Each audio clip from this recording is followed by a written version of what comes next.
Imagine, tu subis une cyberattaque, les serveurs tombent, les logs explosent. Et là, quelqu'un demande on contacte qui? La police? Le régulateur? Le CERT? Silence total. Et si ça arrive chez toi, c'est que la mesure 5.5 n'a jamais été mise en place. Dans la norme ISO 27001, la mesure 5.5, contact avec les autorités, est essentielle. Elle dit une chose très simple, mais extrêmement puissante. L'organisation doit établir et maintenir un contact officiel avec les autorités appropriées. Pourquoi ? Pour assurer une circulation fluide de l'information entre l'entreprise et, par exemple, les autorités légales, les autorités réglementaires, les autorités de surveillance et parfois même les forces de l'ordre. La norme demande concrètement 2 choses majeures. Savoir quand et qui contacter. Donc il faut définir clairement quelle autorité contacter selon le type d'incident, comment les contacter et dans quel délai. Parce que certains incidents doivent être déclarés en 24, 48 ou 72 heures. Deuxième point important, il faut savoir déclarer les incidents donc sans délai. Plus on déclare tôt, plus les autorités peuvent agir, conseiller ou même intervenir. Mais la 5.5, c'est pas juste alerter.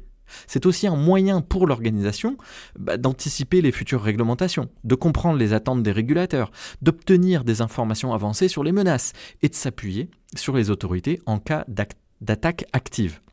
La norme précise aussi un point souvent oublié.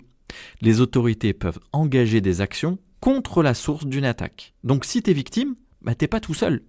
Et la 5.5 soutient aussi d'autres processus clés, comme la gestion des incidents, dont on va parler dans les mesures de 5.24 à la 5.28, la continuité d'activité avec le PCA et le PRA, et on le retrouve dans la 27001 dans les mesures 5.29, 5.30. Et enfin, les autorités ne sont pas que la police et les régulateurs, évidemment. Ça pourrait être les pompiers, les opérateurs télécoms, les fournisseurs d'électricité, les services d'eau, les services d'urgence ou l'ANSSI. Tous ceux qui jouent un rôle dans la continuité, la résilience et la disponibilité. Un incident majeur, ça ne se gère jamais seul. La mesure 5.5 garantit que ton organisation sait exactement qui contacter, quand, comment et pourquoi. C'est une garantie de réactivité, de conformité et donc de survie. Donc si tu veux la suite des mesures ISO 27001 expliquées clairement, abonne-toi, ça arrive très vite.